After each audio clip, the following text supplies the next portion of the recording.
Or if it's too loud, let me know. Cool. Melissa, welcome. We will start in 2 minutes. In the meantime, if you want to get your me's ready, lots going on here today. We have, for the roasted accompaniment, I'm using corn today, but feel free to, if you want to roast carrots or Brussels sprouts or anything you have in your fridge that's, enhanced by roasting, feel free to throw that into that bowl here that we're going to roast in a bit.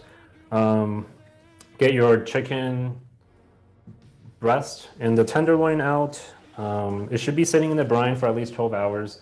If you don't have the brine ready, I would right now just heavily salt it a little bit. Anything is better than nothing.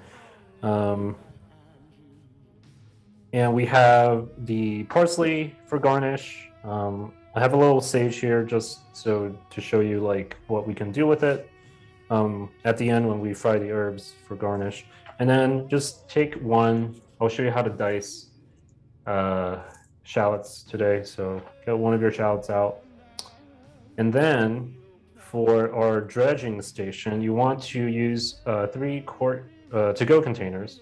1 flour, and then 1 crack, like 2 eggs, both of your eggs in there, and just kind of whisk it together to make a loose egg wash. And then you're going to have your breadcrumbs in the last one. So set up exactly in this order. And if you're not using meat today, we have the oyster mushrooms here. You don't have to use brine for this one just because these things are pretty small. So I think brining would actually kind of pull all the water out. But McKay, if you decided to do this experiment, I'm really curious what happens because I've pickled mushrooms before. I've never really just done a salty brine. So I actually didn't see your message until this morning, so I ended up not doing a brine plan. Yeah, no, it's totally fine. I'm gonna do the experiment after. Okay, cool. I will report back because I'm also curious if it makes a difference. I know it definitely makes a difference for white meat. So we're gonna make the sauce first after we get our oven going. So you want your unsalted butter. You want your chicken stock. You're gonna use a cup today for like a serving of 2. If you want to make more sauce and more gravy, by all means, use up to a pint of chicken stock that you made on Sunday. Hopefully that turned out well. If you've made excellent chicken stock, like the texture you want is kind of like a loose jelly once you put it in the fridge. But if you don't have that gelatin structure, it's totally fine because we're going to thicken it with flour today. So that's why we're making our gravy. For your cookware, you want a skillet or a sauce pot right here that we're going to make the mushroom gravy in. And for your shallow frying station, I have a Dutch oven. It's really good for frying, and you want to make sure you have a lid on because things are going to splatter. Most likely, I have a little grease cover here for that purpose. And then you also want to make sure you have your tongs or some kind of spider to fish out your fried goods with. Usually I just use a tong, but I want to show you this particular utensil here that you can use for frying. You also want some sort of tray. You can totally use the lids for the to-go containers, but I have a little metal tray here that I'm going to put all of my fried goods in. And then you just want to put a piece of paper towel over it that you're going to drain grease on. We want to use oil as the cooking medium, but we don't want a lot of that oil to stick to our little chicken cutlets. Otherwise, it's going to be greasy. So, is everyone set up? We're 5 minutes over, so we're going to get started. All right. If there's no question, we're going to get started. So you want to preheat your oven to, I would say, 350. And you're going to take the oven thermometer that I sent all of you, because today we're going to learn about how unreliable your ovens actually are. So basically, this thing hangs over kind of like the railing of one of your racks. So you just want to hang it on there as you preheat it. And what you're going to find is that, most ovens, domestic rangers, are actually highly inaccurate because you don't have a fan to push all that heat around, right? So normally an oven is just heated by these little heating elements. And what that does is that if you don't have air moving around, it creates these hot pockets. So you're going to find that, this thing is going to tell you the actual temperature of the oven. And you're going to find that depending on where you put it in the oven, it's actually going to be, there's going to be a discrepancy between what your oven tells you and what the actual temperature is. So we're going to find out about that. I'm using a toaster oven today, just because I can't, physically move my oven in here. And I love using my toaster oven because it's just small. It heats using infrared, so it heats really quickly. That's something to consider if you enjoy roasting a lot, but you find that, heating up your oven every time, especially in the summer, is very inconvenient. So I use this thing more than my oven itself. So, but is everyone set up with their ovens? You want 350. So what we want to do right now is to prep our roasted vegetables. So I have the corn here.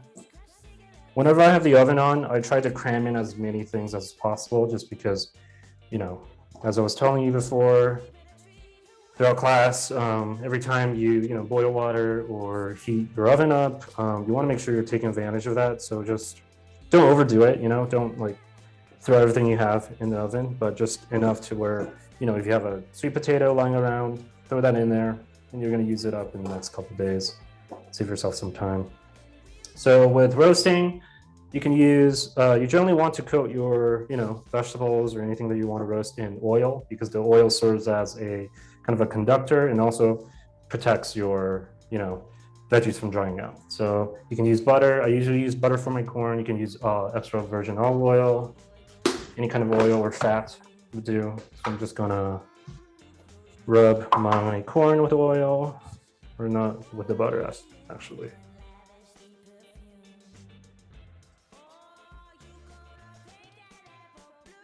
And generally a good thing to do, I don't really have this done beforehand because, you're gonna have at least 10 minutes while your oven heats up. And that's another thing about ovens I don't like is, you're heating up like at least a cubic foot of air.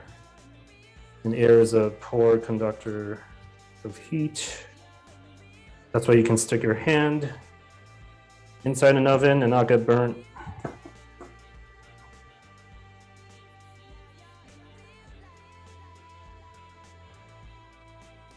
And if you do have salted butter, you don't need to salt it anymore. I generally, after I rub butter on the corn, I like to salt it heavily. Season your corn.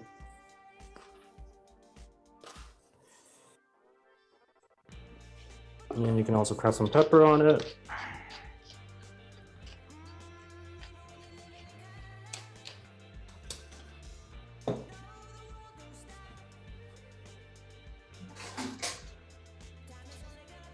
And I'm just gonna move the corn to my oven baking sheet.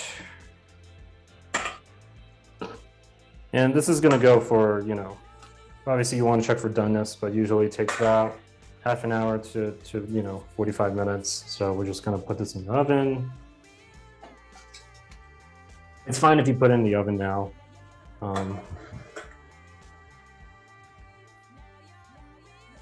We're roasting the corn, we're not grilling it. So honestly, you can also wait. It can come to temperature on its own. It'll be totally fine. So I'm gonna put it on 25 minutes at, let's say I'm gonna put it on 390 on my toaster just because it's a smaller appliance. That's going to go for 25 minutes. And then we will test to see if it's done. How's everyone doing? Cannot find corn. Carrots. Yeah, you could totally toss carrots. So with carrots, yeah, toss it in your neutral oil or olive oil. That's totally fine. Salt it, and then similar process. This is how you roast anything. The reason I assign corn is we're gonna plate the dish a certain way with the corn, but it's totally fine. And I want you to have leftover corn cobs so you can make corn stock with.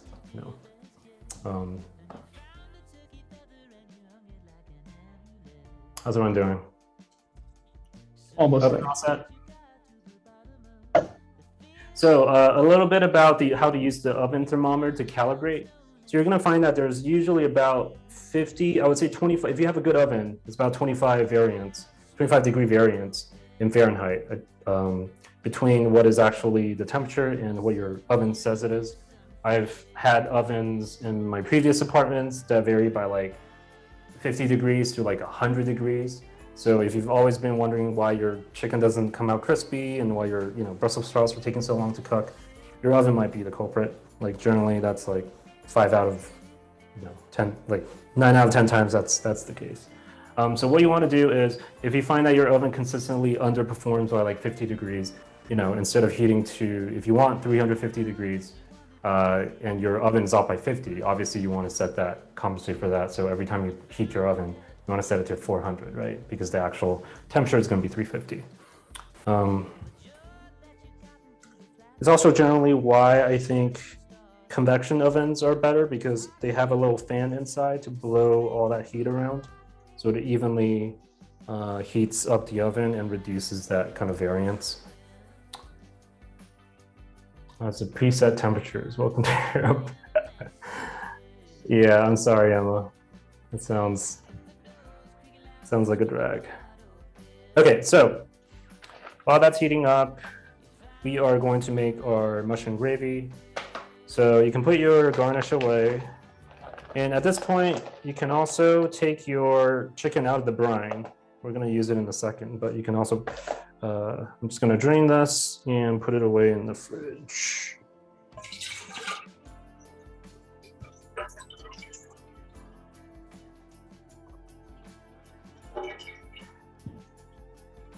So with wet brining, what you're doing essentially is you're seasoning the cut of the meat by using sort of osmosis. And what happens is that the salt draws out moisture from the chicken meat and actually breaks down some of the tough fibers that dry up the meat as it cooks, right? So, usually chicken breast is a cut of white meat that, is really easy to overcook. So by using a wet brine, we are going to basically increase our margin for error when we cook it. It's going to come out a lot juicier, basically. So we're going to dice our shallots. This is going to test your dicing skills when you practice with the onion. But the reason why we're using a shallot for a sauce is that you actually don't want to taste any of the shallots in your final dish. Is there a shallot hater in the room? You're going to dice this exactly the way you dice the onion. So, cut the tops off, cut the bottom off, but, keep the root intact. And you're going to split it in half. Peel with your paring knife. And with shallots, you actually want to dice it so finely that it kind of disintegrates, right? You want that sweetness of the allium, but you don't want any of the texture. So a sharp knife is usually very helpful here. And it lends a lot to the final sauce. That's why restaurants use shallots. Can you zoom in a little bit when you start chopping and dicing? Oh yeah, yes. Thank you. I will do that right now. Is that helpful? Yes, thank you. Yes.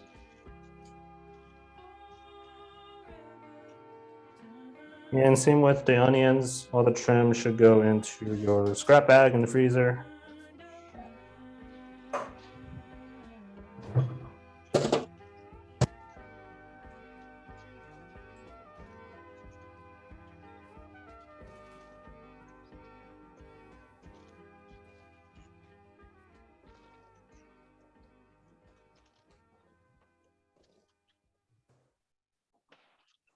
You're going to do this exactly like the onion. You're going to do a horizontal cut.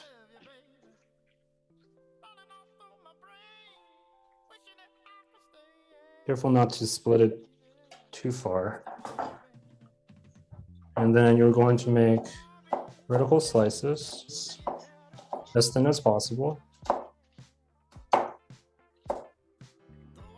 And trying to keep your strokes as close to the edge as possible. And you just want to do a fine dice. As thin and small as you can make it, because you want this to disintegrate when you cook it down.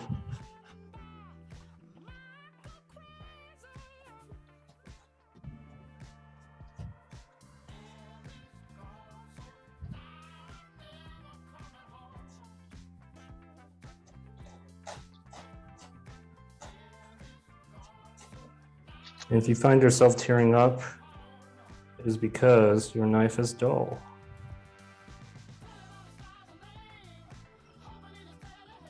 Usually you should only tear up if you're doing like, 2 or 3 pounds of these at a time. Because inevitably that chemical that makes you cry, builds up. But usually when you do 1 shallot or 2 shallots, if you have a sharp knife, that usually isn't a problem.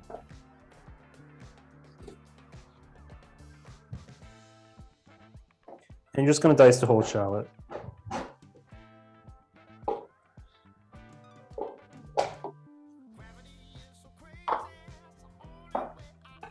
And right now we should also start melting some butter in our skillet. Get that pan preheated. We're not cooking on too high of a heat today. With shallots, they burn easy, so we're just gonna set it to medium. Let that get preheated. Finish dicing the shallots. John, you threw the corn in the oven, right? What? Sorry, say it again.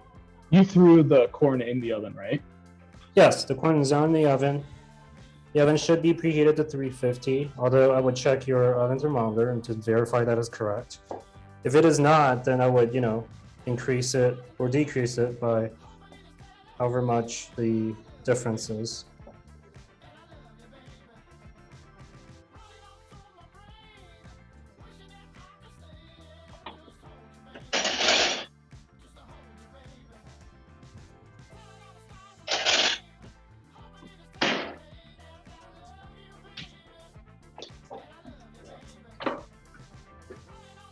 With your pan preheated, we will throw in a couple knobs of butter.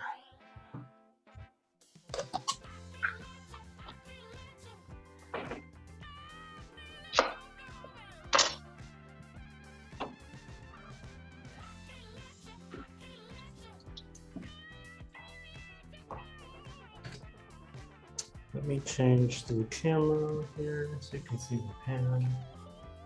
There we go. You're just gonna melt some butter on medium heat. Push it around.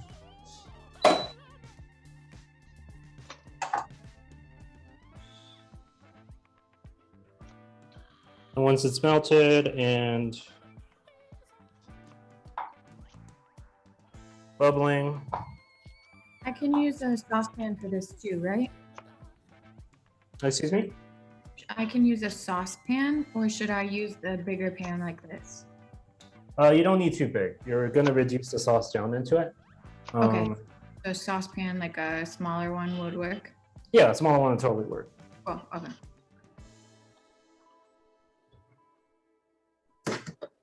I'm just doing it in the skillet so you can see clear. But when you make sauce, you know, use the container that ultimately you would kind of serve the sauce from. You don't need it too big, but it helps to have a wider surface because you want the stock to reduce, you know, help with evaporation. So I'm gonna put in some of my shallots, and similar to what we did with the shakshuka, you're just gonna sweat it.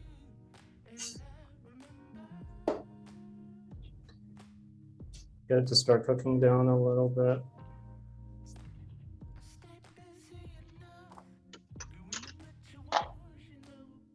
You don't want any color on it, so just make sure it doesn't burn. So put it on low heat. We are going to, if you got the mushrooms, the cat mushrooms, we're going to break those down right now. I don't have those, but I will use some of the oyster mushrooms that I got. Basically the same principle. If you got the bell mushrooms, what you would do is you want to take off the stems and then put those stems in your scrap bag because that makes for an excellent addition to your stock. It's going to add a ton of umami into your final stock. And for these oyster mushrooms, I'm going to just thinly slice them. We're going to put these in the sauce.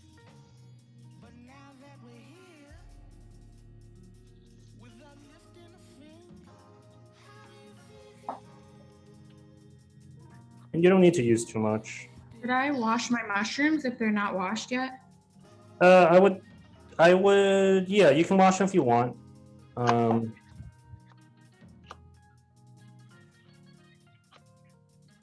Best way to wash mushrooms is you want to kind of soak it in warm water, especially if they have any crevices that makes it hard to get the dirt out of. Especially with mushrooms like morels, where there's like this inside pocket where dust usually is, and dirt, I mean. And there's nothing worse than biting down on like a grain of sand when you're eating mushrooms. So I got my mushrooms ready. I'm gonna dice a little bit more. Slice a little bit more.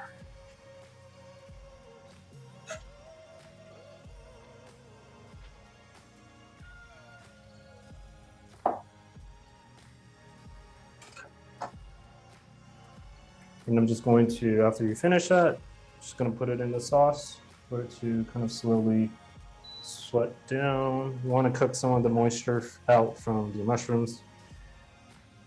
And if your pan is a little dry here, I would add a little bit of neutral oil or olive oil. It's also a good way to stop butter from browning too quickly. If you add a little bit of neutral oil, it tends to kind of even out the heat.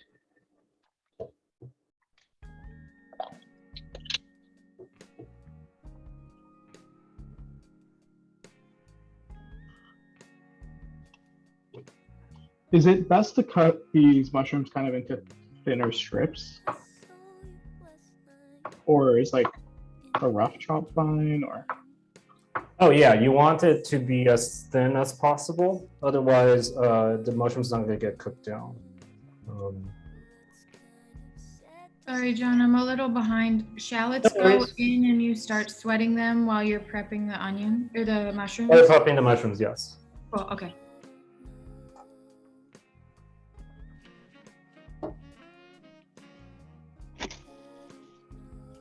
And mushrooms cook down a lot.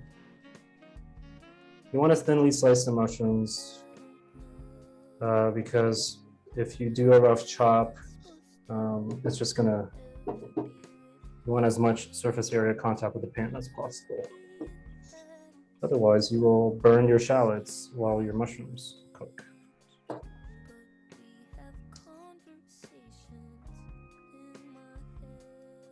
If I'm using a small saucepan, should I batch the mushrooms?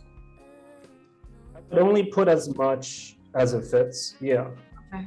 but you don't want to put too much in there because your sauce is going to reduce and you're going to end up with maybe too many mushrooms. You can always take it out, but yeah. But we want the star to be the sauce. The mushrooms are kind of just the accompaniment, and it helps to flavor the sauce a little bit.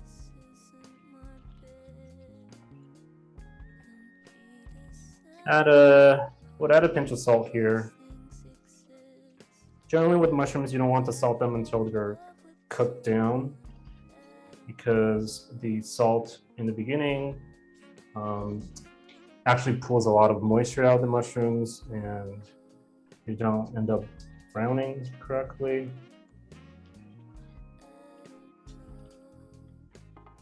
But you should start to get a really kind of cooked down like mass in the middle. And that is when you add your sauce. A little bit of color right now doesn't hurt. And actually, a little bit of Mayo reaction here brings out a little bit more flavor. And this is also kind of how you make like sofrito, you know, if you have garlic and celery and bell peppers. We're basically doing the same thing with the mirepoix. Just letting it go a little further because the browning enhances the flavor of your sauce. Even with the tiny toaster oven I have, it's already heating this room up. So if I start sweating, you know why. So at this stage, you want to pour in don't pour in too much of the stock, because the more stock you put in, the more you have to reduce. And it's generally not a quick process if your stove isn't powerful enough.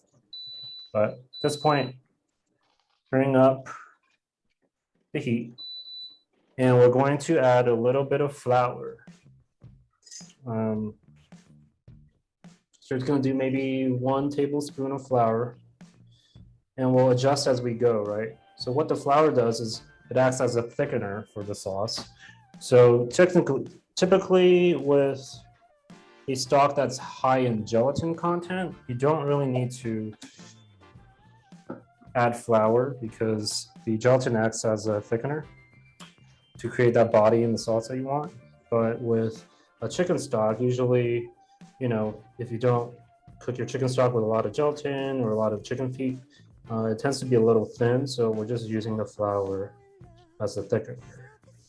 But you also don't want to add so much flour that it tastes like flour sauce. So you'd be surprised how little flour you need to kind of thicken it down. So we're just going to put that on medium to high heat. Let that simmer while we prep our chicken schnitzel. And if it's looking dry, you said add high smoke point oil? Yeah, if it's a little dry, add a little cooking oil. You can also add extra your EVU if you want, because we're not doing high heat cooking here, so some of the flavor is, you know, preserved. You said add olive oil? Yeah, olive oil is fine too. Okay, cool. Because we're not sauteing, we're not doing any high heat. Okay. So by now your sauce should be kind of simmering. You just want to kind of simmer, keep an eye out on it, don't let it dry out. But basically what we're looking for is we're looking to reduce the sauce to the point where it like coats the spoon and you can draw your finger over it and it'll stay, that kind of saucy consistency. And how did you get so much liquid in yours? Did you how much add should I put? stock? Yeah, I add stock. Oh, I missed that step, sorry. Okay. Yeah, no worries. So you're gonna cook down you're gonna stir your shallots, you're going to add your mushrooms, sliced mushrooms, and you're going to cook it down until it's kind of like completely reduced and maybe a little brown. You're gonna salt it, and then you're going to pour in the stock. How much flour do we add again? I would start with a tablespoon. It really depends on how much gelatin's in your stock. So you want to add maybe a tablespoon at a time. And you want to be keeping an eye out on your stock, because if you find that your stock is reducing down without kind of thickening up, you want to add more flour. So this is where kind of you start to see if it's thickening. If you want to be on the safe side, if your stock, once it's chilled, is a little loose, you'll definitely want to add a little bit more flour. So just to show you, I'll add a tablespoon more flour. And with, gumbo or, gravy, usually you can cook the butter and the flour together and they'll make like a roux, what is called a roux. And it's usually just equal amounts of butter with equal amounts of flour. But because I don't know how thick how much body your stock has, we're just going to kind of adjust on the fly. And if you see it should just be simmering. Yeah, it should just be simmering. And if you've ever had gravy, you kind of want to look for that consistency.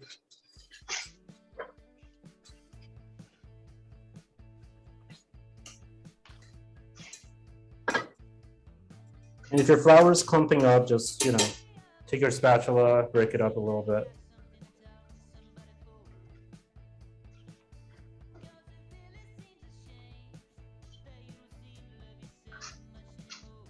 If you had to guess how much stock you added, a half cup? A whole cup. A whole cup, okay. Yes. You never want this to dry out, basically.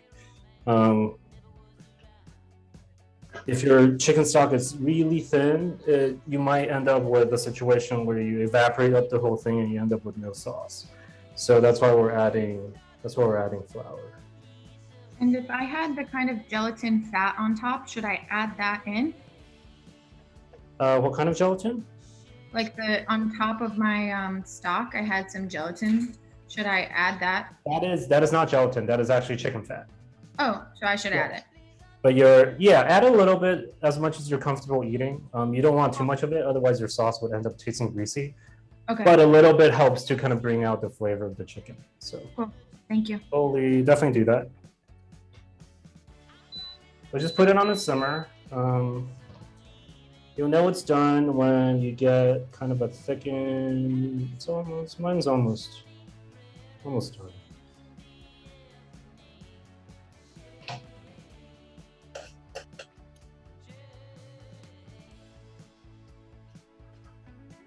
Taste it. See if it's the consistency you like.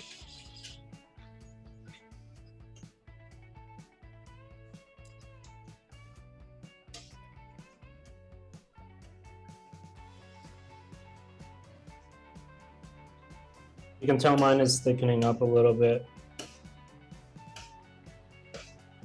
If you're getting to the bottom of the pan, it's not thickening. You want to add a little bit more chicken stock and add a little bit more flour.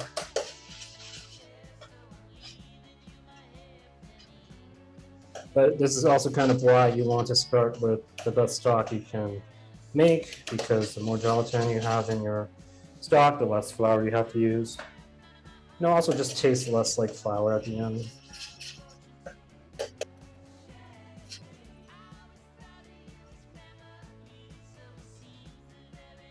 What's the heat level you're using here?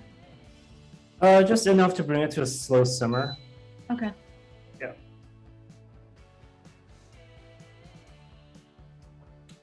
And also keep in mind, as the sauce cools, it's going to thicken up too. So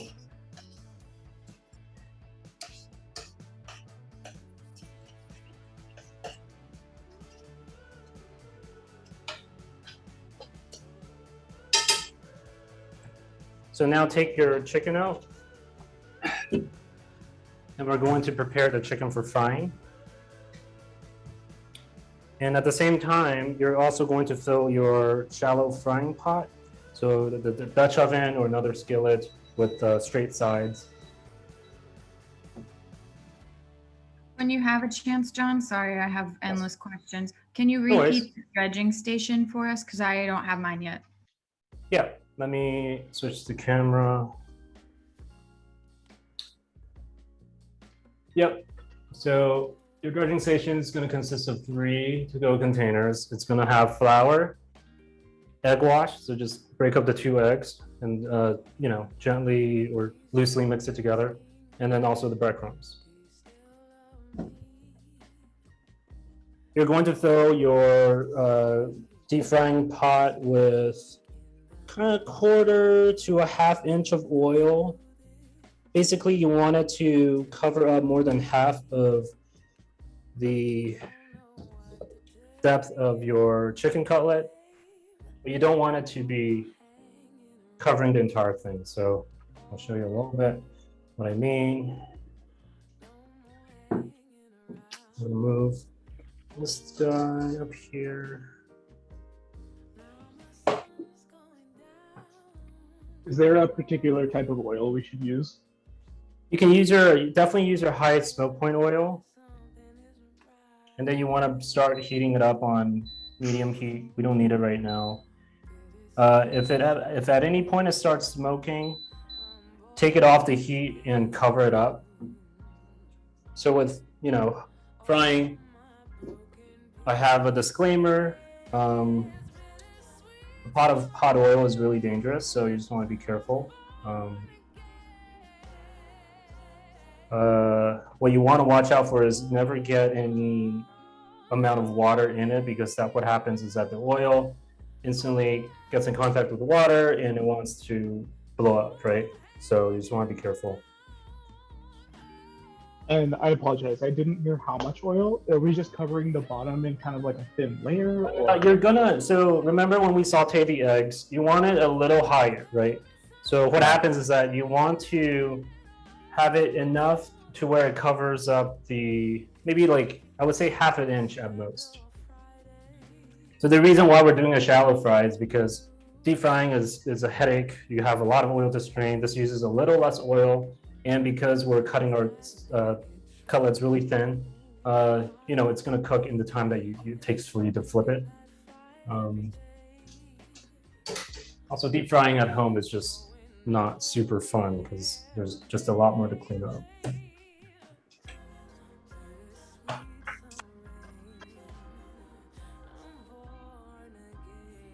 And if you don't have a food thermometer, that's totally fine, but usually when you're frying, you want to have a thermometer that can go to at least 400 Fahrenheit. If you don't have it, I'm going to teach you how to read the oil. But basically, with grapeseed oil, the smoke point's at 420, right? So when it starts smoking, that's bad. You want it way below 420. You want it, generally when you're frying, you want it between 325 and 350. And the way you would test if the oil is ready is you just take a little bit of the breadcrumbs and you drop it in, and if it kind of bubbles and fizzles around the breadcrumb, then the oil is ready. If the breadcrumbs sink, that means it's around 200 to 275 Fahrenheit. So you want it to get a little bit hotter. And the important thing to know is that when you drop anything in hot oil, it's going to decrease the temperature, right? So you want to increase the heat to compensate for it. But right now I have my pot at medium temperature, medium heat, and we're going to test it, see what temperature it's at. 200, 213. So still probably like 5 minutes left to go. And the thing I like about shallow frying is that, obviously if you bring a pot, it takes a lot longer to bring a pot of oil to temperature. So now my gravy is almost done. You can tell it's almost thickened to the part where you can draw like a line through it. You can also make it thicker if you want, but we're not necessarily making a gravy-like consistency. This is just kind of as the side. So you could put that aside.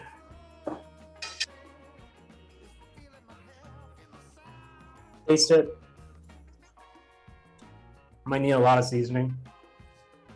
And generally with sauces, you want to get on the side of over seasoning, because when you taste it with the food, it's supposed to also season the food, right? So you're usually taking a bite of something with the sauce. So the sauce should help season, you know, the protein or the mushrooms that we're going to cook today.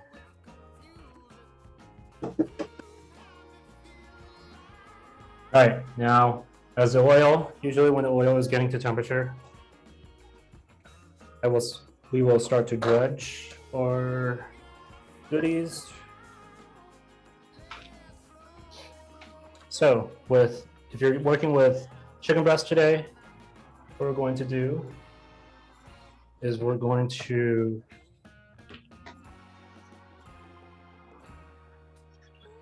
dry it and make sure it's dry.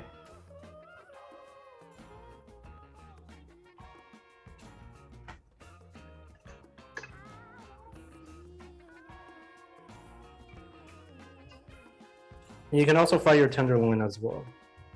Usually when I'm, frying anything, I don't fry often, but when I do, I make sure to take advantage of, having a whole pot of oil. So I'll make like tortilla chips from leftover tortillas. I will try to fry as many things as possible because fried food actually keeps really well in the freezer. And when you want to eat whatever you saved, you just bake it at, 400 degrees for like 20 minutes and it'll be ready. So we're going to cut our chicken breast in half, and then we're going to slice it horizontally to make a thin cutlet.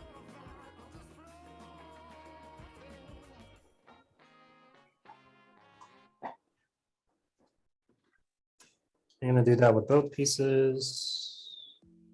Hey, John, sorry, what temperature should the oil be?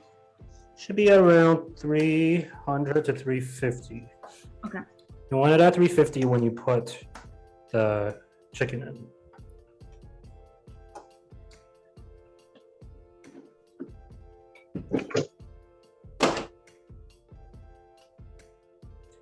Now you're going to tenderize the meat. And if you have a meat tenderizer, now's a good time to break that out. But I'm going to show you an easier way to do it. If you don't have the tool, you're just going to take the back of your knife and you're just going to make indents along the cutlet. And feel free to really put pressure on it because you want it as flat as possible. And then you're just going to do it perpendicular on the second pass. And then you're going to do it on the other side.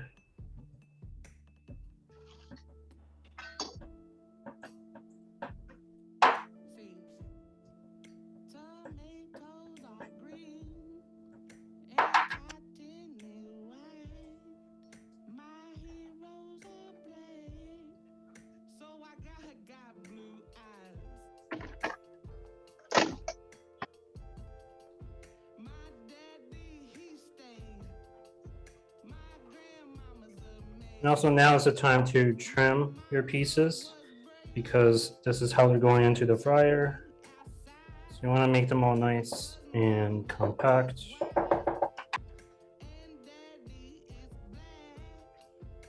The point is not to like obliterate this, it's to make it as flat as possible so it cooks quickly. What the dredge and your breadcrumbs are going to do is it's going to seal in the moisture of the protein or the mushroom. But what that also means is that it's going to take a while for the inside to cook. So the thicker your cut, the longer it's going to cook. And when you're frying, what you want to pay attention to is the color of the outside, right? Your breading is going to cook at a different speed than your protein. So a lot of people, when they fry chicken, what ends up happening is that the inside will be we'll still need like 20 more minutes and the outside is like charred. So that's what you want to avoid. When we fry this up, you want to pay attention to the color of the breading. Make sure it's not burning, but also keeping your meat thermometer on hand to check the inside of the temperature.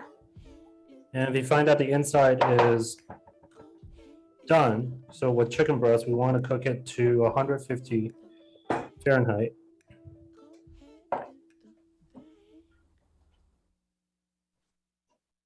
If you find that the chicken breast is done, you want to pull it out, and then you can always refry it. A lot of times you want to double fry. That makes the exterior crunchy. The first pass is just to kind of form that exterior. In the restaurants, what will happen is that we usually cook the fried chicken on the first fry. We put it in the blast freezer to chill it, and then we fry it a second time. And some restaurants even do a triple fry, and that's how you get that really crispy exterior. Okay, so now you should have all your cutlets ready. They should be like twice as flat as before, almost like you want to know thicker than like a 1/4 inch. We're making schnitzel, which is usually made with veal, but today I don't know where you find veal these days, at least in the US, so. Wash your hands. So with breading, usually I would like to keep, I have like a dredging hand, and I have a hand that's just kind of clean, so I don't touch the protein or the egg. What you want to do is take your dredging hand and just thinly coat it with flour. And the flour is there so that the egg wash adheres to the cutlet better.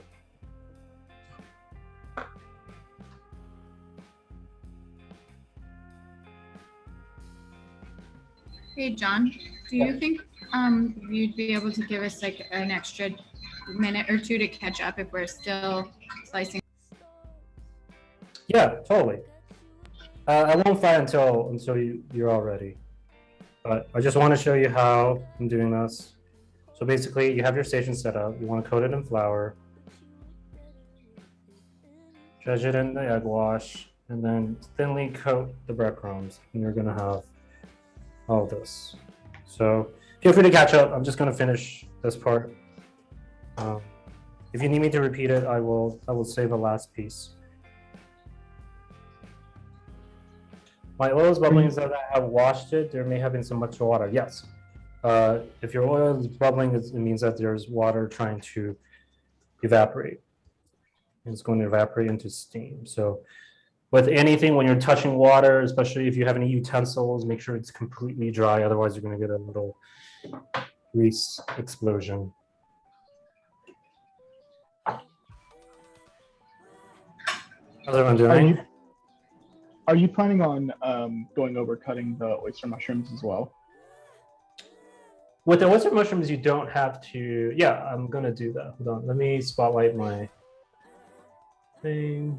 There we go.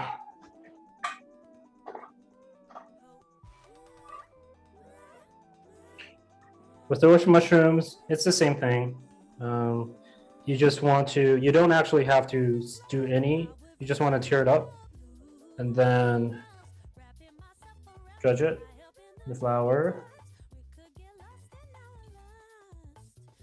Okay, so don't really even need to slice it at all. You don't need any fabrication. Yeah, that's why in the these list, I said to use a flat mushroom.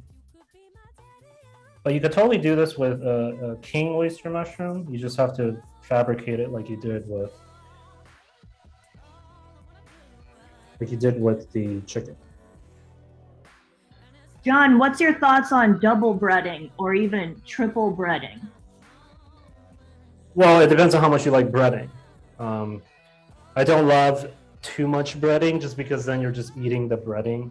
But obviously, you know, that creates a texture that a lot of people like with, you know, something like Kentucky, you know, KFC. So it's really boils down to a matter of preference. So check your oil, see if it's ready. And your corn at this point should be done if it's at 350. I'm curious to know what your oven calibration test is going. So mine is at 360, 370.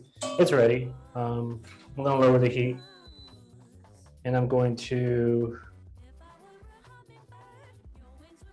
test with the oyster mushroom. Just gonna lower it. You should see bubble. You should hear like a sizzling sound. If you don't, your oil is too low.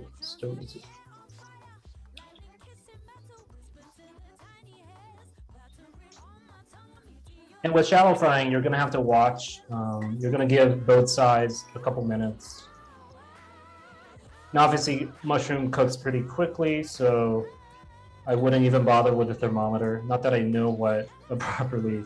You can actually do what I call a cake tester test. So stick it in the middle, put it up against I'll show you when we're checking it for doneness, but you can use this as a pretty easy way to test if something is done. Just using your skin. Hey, John, when you're cutting the chicken, it looks like you were kind of scoring the top of it. Can you repeat that part when you had a chance? Yeah. So what you want to do is you want to tenderize the meat, right? If you don't have a meat tenderizer, you're going to use the back of your knife, and you're just going to make little indents across the entirety of the chicken, and then you're going to do it perpendicular. So almost like you're grounding the meat. You should have that kind of texture, but you don't want to break up. You don't want to score it so hard that it comes apart. You still want to maintain the whole strip.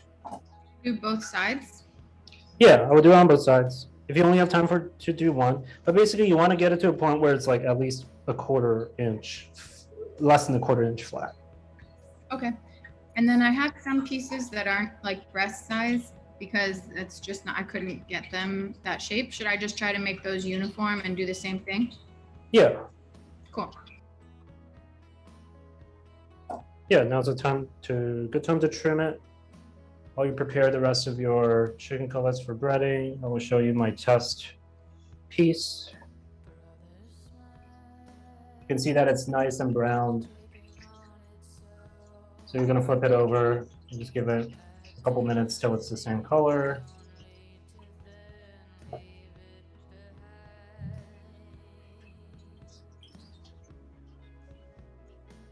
I'm going to bread the rest of my chicken.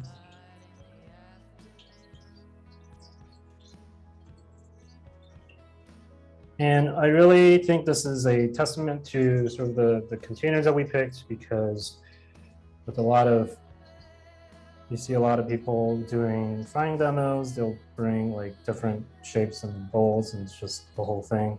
Plus you can actually just save these containers and label them for frying and then reuse it. You could reuse the flour. The egg wash obviously, will go bad at some point. So I would definitely toss that, past a couple days. But with the panko and the flour, since you're frying it up anyway, you can totally save that. So the next time you fry, you already have this set up.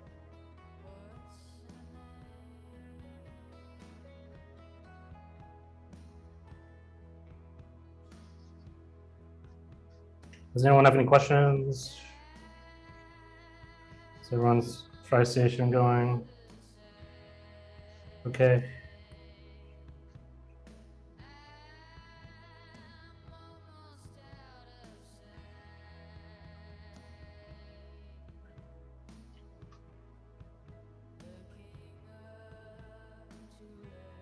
So, going back to our test piece of oyster mushroom, should be done. You want to basically place it on your draining tray. You want to start seasoning it. You get about 15 seconds after something comes out of oil to season it. The salt sticks. After 15 seconds, it kind of just doesn't. So salt it liberally with fried food. You need a lot of salt for it to be seasoned. And with, let me show you how I would test if the oyster mushroom's done. You would stick it. You use your cake tester, and you would stick it in the middle, give it a couple seconds, and then put it on your lip, or right below your lip. And if it's hot, it's ready. With mushrooms, you don't really need to be too precise with the temperature.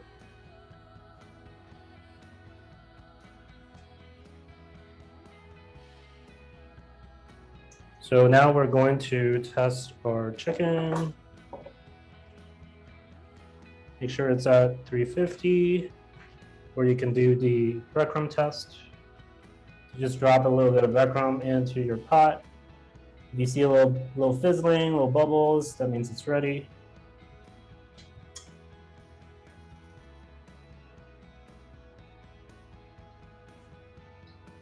You want to make sure the temperature, you increase it as you drop the food in, because the temperature of the oil is now going to drop. And then I'm just going to work in batches.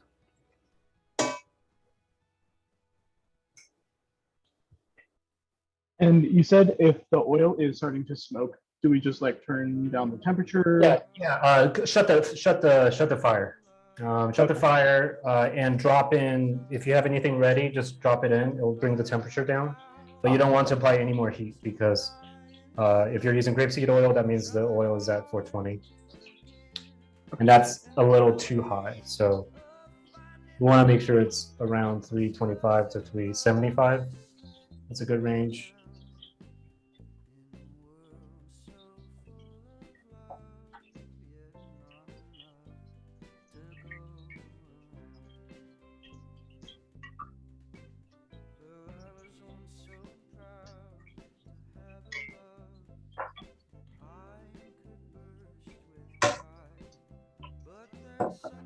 Check on your corn, take it out of the oven if it's done. You can also use your cake tester to check the corn for doneness. But I assume everyone knows what done corn looks like. Just want to grab it from my oven.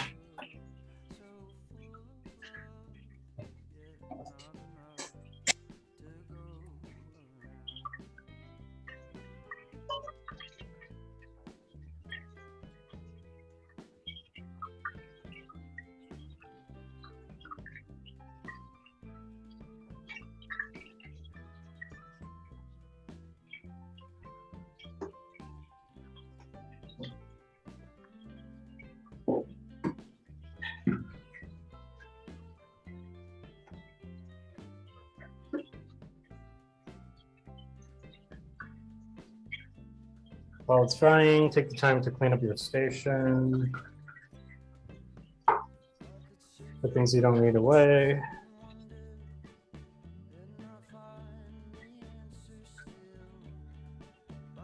And I'm going to check my chicken. It's not too brown yet. And now's the time you want to use your meat thermometer that I sent you, or if you have a Coke thermometer that you're using for the oil, just stick it into the middle part of the chicken to test for doneness. I'm at around 167, so you don't want it to go above that, because chicken breast is done at around 150 to 160. You just want to flip it over. We're probably gonna double fry this. And what that means is that we're gonna pull it out because we don't want it to overcook. We're just gonna let it rest for a little bit while you fry up the rest of your cutlets, and then we're gonna go a second round.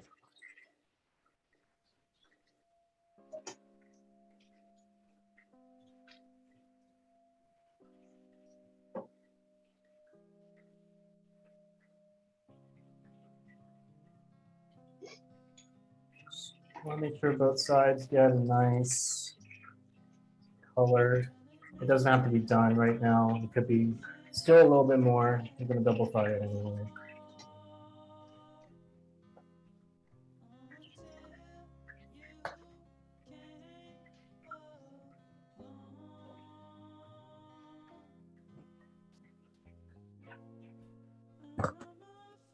And if you finish dredging and breading all your chicken, you can put the dredging station away.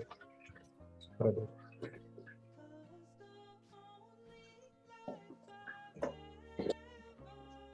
throw it in the fridge.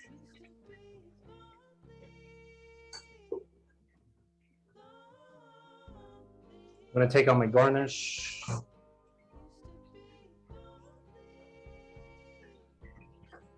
I need to get a plate.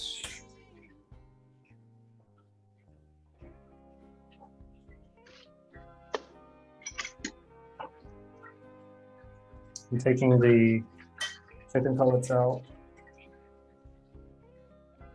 And the reason why we brine this beforehand is so it can go above, 160 and still be pretty juicy. Just gives you a little bit more margin for error.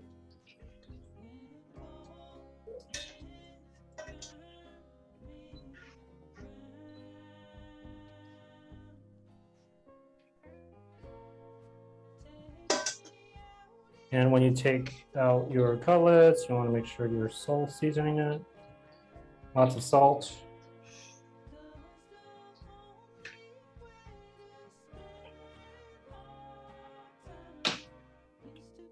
I am going to grab a dinner plate real quick.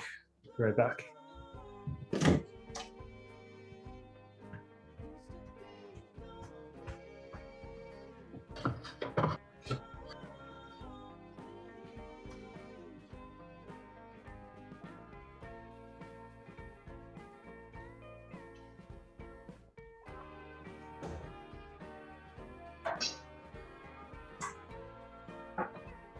How's everyone doing? Yeah, so you double fry when you want to get more color on the breading, but the inside is done. So take your meat thermometer and just stick it in the middle to see if it's at least 160. So you can see my chicken right now is at 126, so we can still go a little longer. This one's at 170, so it's ready to come out.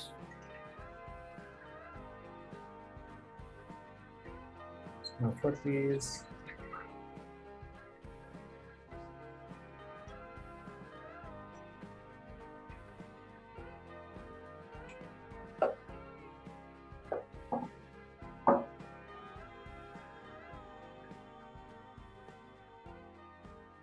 Let me know if you have any questions. I know there's a lot going on today.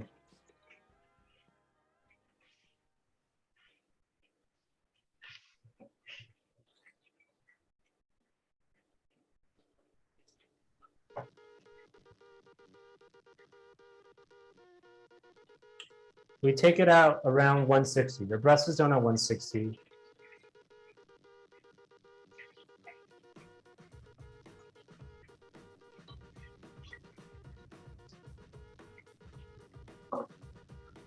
And you're just gonna let the breast rest. Yep. And your chicken from the first batch should now be ready for their second fry.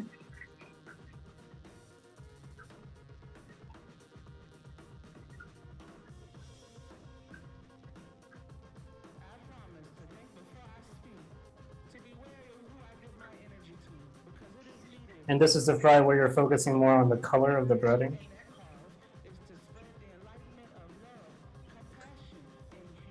You want it to be nice and brown.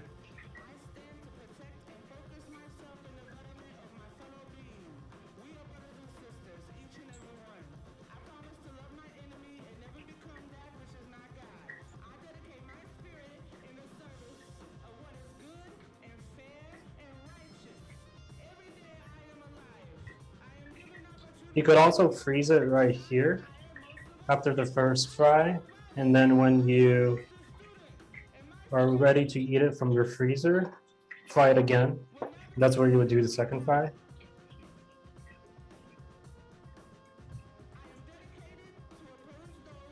You do that a lot in restaurants just to save time. You want, with fried food, you have to serve, you have to make it to order.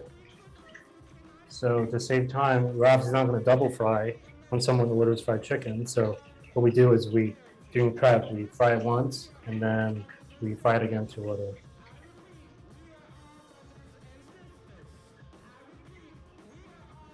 The best way to dispose of the oil is with, you never want to pour it down the drain because it will clog your drain. So if you have any empty containers, I will put it in there, double wrap it in plastic and chuck it. Or you can strain it out, depending on the color of your oil. You can strain out and reuse it. So I usually use if the color doesn't look too dark and doesn't smell bad or fishy, I would usually strain it out with a coffee strainer and then reuse it a couple times.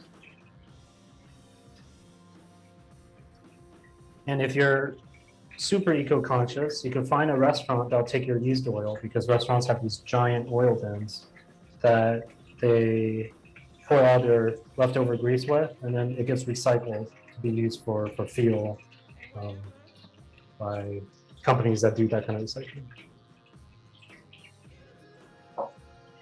So just check for color. You can see this one's nice and brown. That's the kind of color you want.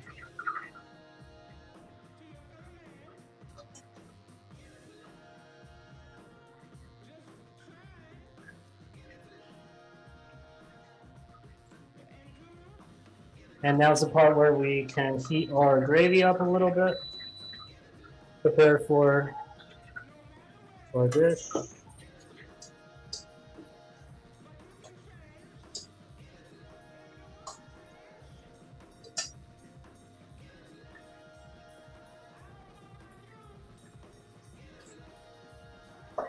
How's everyone doing? You have at least have a couple of fried goodies to plate. I'm just heating up my dinner plate in the microwave. And I'm going to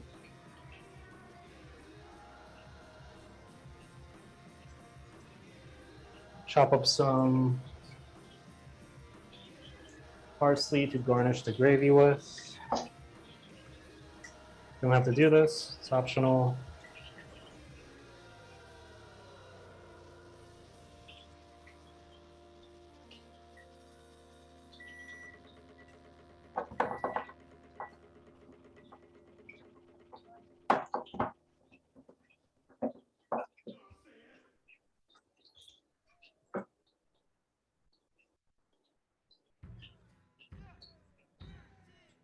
And at this point, you want to season and taste your gravy again. Make sure it's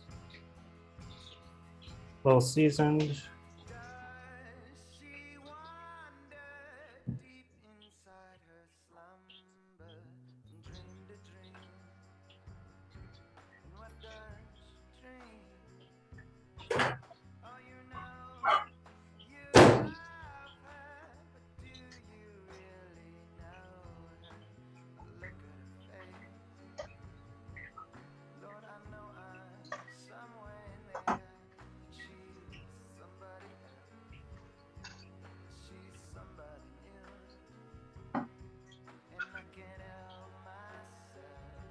How's everyone doing? Slow and steady. So for the final garnish, you're going to take some parsley, just the parsley leaves right here. I'm going to throw some sage in there.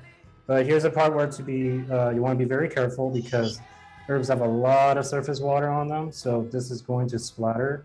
So you want to take your lid and kind of shield yourself as you drop it into the oil. It will splatter, I guarantee it. So just be careful. I'm gonna make a huge amount of noise. But if you want to give it like maybe 5 seconds, you're gonna start to evaporate. The water is gonna come out. It's gonna start to crisp up. It makes for a very nice garnish. John, what did you throw in? Parsley and sage? Yes, and be very careful. Shield yourself, your face. If you have a grease cover, use that. If you have a lid, use that. It's going to create a huge Did you splatter. chop your full pieces? No, whole pieces. Okay. If you chop it, it's just going to disintegrate and you're going to have a tough time fishing it out. So you're going to take your gravy, turning off my oil now.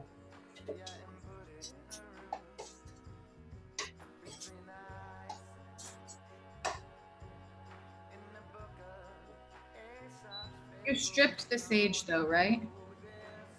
I did strip the sage, yes. You're gonna move the gravy to just one side of the dish, and you're going to just place your schnitzel on the other, and fish out your garnished herbs from the fryer. It burns really easily, so it really only needs like maybe 10 seconds in the fryer. You're basically trying to get all the moisture from the herbs out. Salt it. Let it cool down a little bit.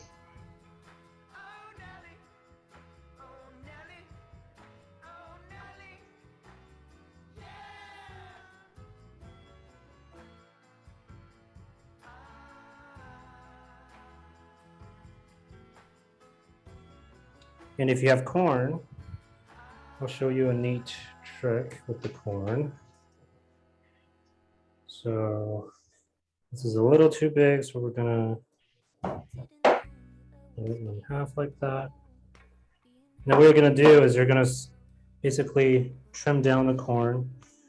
Make sure you kind of wanna make sure it's in, well, this one just came off. But usually you can trim it down, it will stay in one piece. This makes for a nice garnish too. Let's see if I can do it on this one. Yeah, this corn has really distinct kernels, but you garnish your gravy with the corn, like that. And what you want to do is you want to save this cob, because this cob is really good for stock. Put it in your scrap bag, and there you go. I know we ran over today, I apologize. There's a lot that happens when you fry, so hopefully that helps you appreciate how easy restaurants make it. Wow, you weren't kidding. That really pops up. Yeah, you're gonna hear a huge splatter, and we've gotten a lot of fryer burns. Know that you don't want to mess with a pot of hot oil.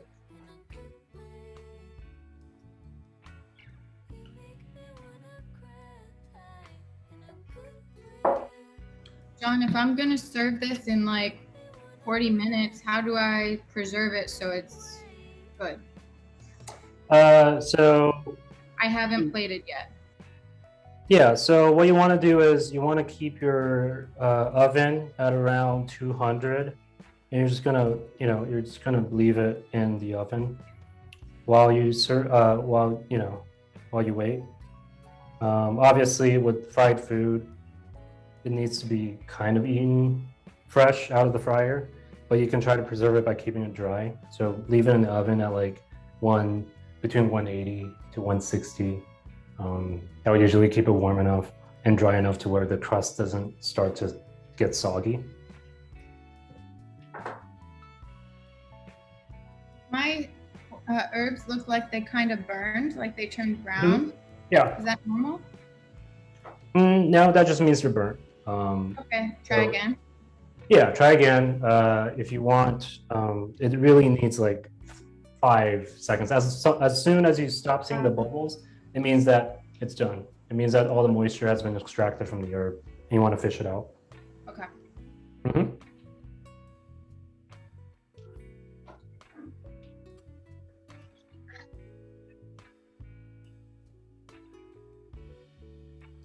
Cool. Well, if there are no more questions, that's it for today. On Thursday, we are going to do risotto. So you want to save, make sure you have a quart of stock ready. If you don't, totally fine to buy, store stock. Obviously, it won't taste as good, but that's one way to save time. Yeah.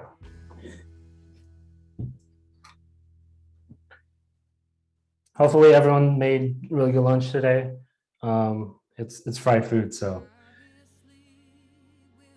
it's gonna taste great. Cool. Well, I will see you all on Thursday.